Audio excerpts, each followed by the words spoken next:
Soy Rafa Moreno, director general de Rowe Consultores.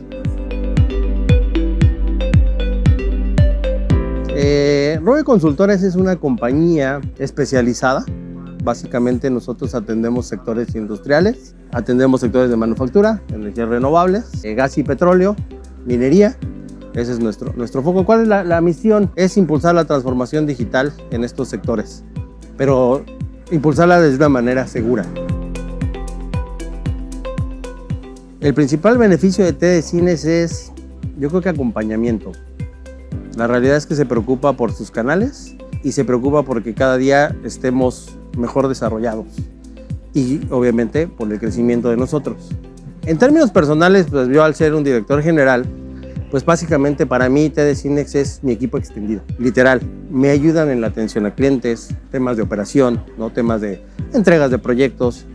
Me ayudan en su momento también a desarrollar habilidades directivas. Por ahí también he tenido la fortuna de ser parte de algunos de estos programas, los cuales pues me dan esas habilidades que uno como líder requiere para llevar a buen puerto, ¿no? los equipos de trabajo. Y finalmente digo, es una compañía muy humana, es una compañía que le importan las personas y eso es una parte importante para nosotros.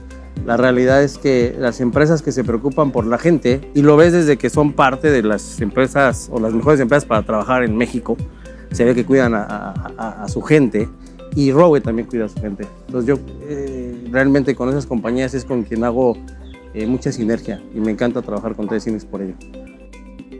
Lo que le diría a alguien que está pensando trabajar con TD Cines es que fue muy buena decisión, que lo que va a encontrar en TD Cines es un aliado más que un proveedor o un distribuidor y que confíe en él para poder crecer su empresa, su negocio.